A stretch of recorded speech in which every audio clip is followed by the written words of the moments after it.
তো ভারত যদি বাংলাদেশে আধিপত্যবাদ বিস্তার করতে চায়, বাংলাদেশের 18 কোটি জনগণ সেটা রুখে দেবে।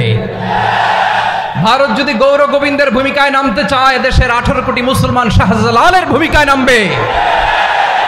বন্ধুত্ব ইজ ওয়েলকাম, দাদাগিরি নয়। ঐক্যের কোনো বিকল্প নাই। গত 50 বছর তো দেখেছি এই ডিসইউনিটি, অনৈক্য, বিভেদ, বিচ্ছিন্নতা আমাদেরকে কোথায় নিয়ে গিয়েছে। এই যে দেখেন, কিছুদিন আগে আমাদের বর্তমান নেতা ডক্টর ইউনূস, উনি সব রাজনৈতিক নেতৃবৃন্দদেরকে ডেকেছেন একটা ইস্যুকে কেন্দ্র করে। তার মানে গোটা বাংলাদেশ এক হয়ে গিয়েছে। আমরা সবাই উদ্বেলিত হয়েছি, উচ্ছ্বসিত হয়েছি, ঠিক কিনা বলেন? রাজনৈতিক নেতাদেরকে ডেকেছেন উনি, আমরা এক হয়েছি। এরপরে ধর্মীয় অঙ্গনের যে লিডাররা, বিভিন্ন ধর্মের, শুধু মুসলিম না, সবাইকে ডেকেছেন, আমরা ঐক্যবদ্ধ হয়েছি। এটাকে বলে ন্যাশনাল ইউনিটি, জাতীয় ঐক্য। যে কোনো ধরনের কনস্পাইরেসি, ষড়যন্ত্র, আধিপত্যবাদ মোকাবেলায় জাতীয় ঐক্যের চেয়ে মোক্ষম হাতিয়ার আর নাই। আমাদের একটা প্রতিবেশী দেশ আছে, আমরা আমাদের দেশ নিয়ে যত ভাবি, তারা তার চেয়ে বেশি ভাবে। কথা বুঝতেছেন না? আরো ভেঙে বলতে হবে। আমরা আমাদের দেশ নিয়ে যত উদ্বিগ্ন, এদের আরো টেনশন বেশি। বলেন, আমাদের দেশে শান্তি আছে না নাই? আমরা হিন্দু মুসলিমে কখনো দাঙ্গা লাগে? আসতে বলেন, কেন লাগে? ওদের পূজা পর্বণে আমাদের মাদ্রাসার ছেলেরা যে পাহারা দেয়, চিল্লায় বলেন ঠিক কিনা? আমাদের তাফসির মাহফিলের সময় ওরা ডিস্টার্ব করেন, ঢোল বাজায় না। ওদের পূজা পর্বণের সময় আমাদের তাফসির মাহফিলের ডেট হলে আমরা চেঞ্জ করে দেই। সুবহানাল্লাহ, কি সাম্প্রদায়িক সম্প্রীতির রোল মডেল। আর ওই বাংলাদেশের ব্যাপারে তারা অনেক ডিসইনফরমেশন ছড়াচ্ছিল। ভারতের অনেকগুলো গণমাধ্যম, আমি জেনারেলাইজ করব না, আমাদের প্রতিবেশী দেশের সব গণমাধ্যমকে আমি দোষ দিতে চাই না। অনেকগুলো গণমাধ্যম তারা ডিসইনফরমেশন শেয়ার করেছে। ডিসইনফরমেশন আর মিস ইনফরমেশনের পার্থক্য আছে। মিস ইনফরমেশন না জেনে ভুল বুঝে একটা মিথ্যা বা ভুল তথ্য ছড়িয়ে দেয়া, এটার ক্ষমা আছে, এটার কি আছে। আর ডিসইনফরমেশন মানে ইচ্ছা করে, প্ল্যান করে, ম্যাপ করে, ছক এঁকে মিথ্যা, গুজব, রটনা সোশ্যাল মিডিয়ায় ছড়ানো, এটার ক্ষমা আছে? আওয়াজ করে বলেন, ক্ষমা আছে? ভারতের কিছু গণমাধ্যম তাই করেছে।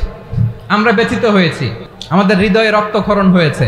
আমাদের প্রতিবেশী দেশকে বলতে চাই, আমাদের দেশ নিয়ে আপনাদের ভাবার দরকার নাই। নিজের চরকায় তেল দেন, নিজের দেশ নিয়ে ভাবেন। গত মাসের ভয়েস অফ আমেরিকার রিপোর্ট, বাংলাদেশে সংখ্যালঘু জনগোষ্ঠী আগের চেয়ে বেশি নিরাপত্তা পাচ্ছে। Report voice of America, Muslim report নাকি? মুসলিম জরিপ, ভয়েস অফ আমেরিকা। কথা বুঝে নাই বোধহয়। ভয়েস অফ আমেরিকা কি আমাদের রিপোর্ট? না, ভয়েস অফ আমেরিকার জরিপ, বাংলাদেশের সংখ্যালঘু জনগোষ্ঠী আগের চেয়ে ভালো নিরাপত্তা পাচ্ছে। শুধু এখানেই শেষ না, মাইক্রোসফটের একটা জরিপ শোনায় আপনাদেরকে। তারা সারা পৃথিবীতে গুজব, ভুয়া আর মিথ্যা নিউজ ছড়ানোতে কোন দেশ সেরা একটা রিপোর্ট করেছে। এর মধ্যে 1 নম্বরে এসেছে ভারতের নাম। মাইক্রোসফট তো মুসলমানরা চালায় না? কথা বোঝে নাই বোধহয়। প্রতিবেশী দেশকে বলবো, আপনারা নিজের চরকায় তেল দেন, আপনারাও শান্তিতে থাকেন, আমাদেরকেও শান্তিতে থাকতে দেন। সব চেঞ্জ করা যায়, প্রতিবেশী চেঞ্জ করা যায় না। আমাদের ল্যান্ড তাদের ল্যান্ড, পাশাপাশি। আমরা চাই তারাও সুখে থাক, আমরাও সুখে থাকি, ঠিক কিনা? কিন্তু প্রতিবেশী হলে বন্ধুত্বপূর্ণ আচরণ করতে হয়। প্রতিবেশী যদি বন্ধু না হয়ে প্রভু হতে চায়, এরকম দানব প্রতিবেশী কেউ চায় না। ভারত যদি বন্ধুত্ব উপহার দেয়, আমরাও বন্ধুত্ব দিব, কি বলেন? তারা যদি বন্ধু সুলভ আচরণ করে, আমরাও বন্ধুত্ব উপহার দেব। কারণ আমাদের পররাষ্ট্র নীতি হচ্ছে সবার সাথে বন্ধুত্ব, কারোর সাথে বৈরিতা নয়। আলহামদুলিল্লাহ বলেন, কত চমৎকার পলিসি আমাদের। আমরা নির্বিবাদী, আমরা বাংলাদেশিরা শান্তিকামী। We are proud of that. এজন্য আমরা গর্ববোধ করি। আমাদের পররাষ্ট্র নীতি সবার সাথে বন্ধুত্ব, কারোর সাথে শত্রুতা নয়। তাই প্রতিবেশী দেশকে বলবো, আমার ভাইয়েরা, আপনারাও আমাদের ভাই, বন্ধুত্ব দিলে বন্ধুত্ব পাবেন। বন্ধুত্ব ইজ ওয়েলকাম, দাদাগিরি নয়। বন্ধুত্ব ওয়েলকাম, দাদাগিরি নয়। Loud and clear. ভারত যদি বন্ধুত্ব দেখায়, বন্ধুত্ব পাবে। কিন্তু ভারত যদি বাংলাদেশে আধিপত্যবাদ বিস্তার করতে চায়, বাংলাদেশের 18 কোটি জনগণ সেটা রুখে দেবে। ভারত যদি গৌর গোবিন্দের ভূমিকায় নামতে চায়, দেশের 18 কোটি মুসলমান শাহজালালের ভূমিকায় নামবে। প্রিয় ভাইয়েরা, আমরা বন্ধুত্বে বিশ্বাসী, শত্রুতায় নয়, ঠিক কিনা বলেন? আল্লাহ আমাদেরকে বোঝার তৌফিক দান করুক। তাহলে এই যে তারা বলেছে এদেশে সংখ্যালঘুরা কষ্টে আছে, দুঃখে আছে, এটা কি ঠিক? বলেন এটা কি ঠিক? না, তারা ডিস ইনফরমেশন শেয়ার করেছে, এটা ঠিক নয়। আমার প্রতিবেশী বন্ধু রাষ্ট্রকে বলবো আপনারা এটা করবেন না, এটা করবেন না। আমরা শান্তিতে আছি, আপনারাও শান্তিতে থাকেন, আমাদেরকেও শান্তিতে থাকতে দেন। এই যে চিটাগাংয়ের অ্যাডভোকেট আলিফ হত্যাকাণ্ডে গোটা বাংলাদেশ আমরা ধৈর্যের পরাকাষ্ঠা দেখিয়েছি, চিল্লায় বলেন ঠিক কিনা? আমাদের নেতা আমাদেরকে ডেকেছে, আমরা শান্ত থেকেছি। আমরা শান্ত থাকতে চাই, আমরা ঐক্যবদ্ধ থাকতে চাই। যে কোনো ষড়যন্ত্র রুখে দেওয়ার জন্য ঐক্যবদ্ধ প্রচেষ্টার কোনো বিকল্প নাই। এবার আওয়াজ করে পেকুয়ার ভাইয়েরা বলেন আমরা ঐক্যবদ্ধ জীবনযাপন করতে চাই কি চাই না? আল্লাহ তাআলা সে নির্দেশনাই দিচ্ছেন।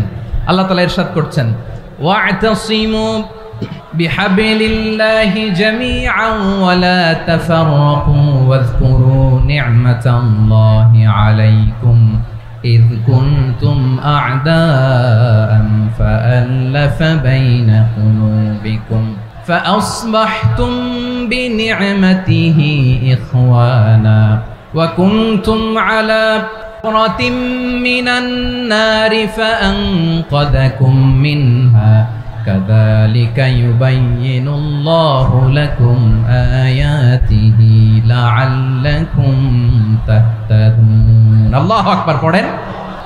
আল্লাহ বললেন ও গোলামেরা শোনো, ওয়াতাসিমু বিহাবিলিল্লাহি জামিআ, ও আমার গোলামেরা সবাই মিলে আল্লাহর রশিকে আঁকড়ে ধরো।